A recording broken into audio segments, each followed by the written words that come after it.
call you a liar.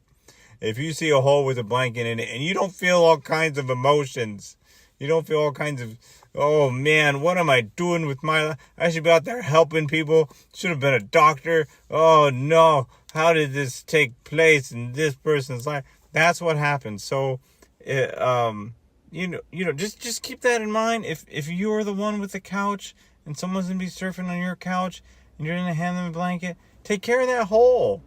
Because it's sad. They're going to get worried. They're going to be like, man, maybe I should buy him. I should buy him some Captain Crunch. He's probably hungry. Oh, poor guy.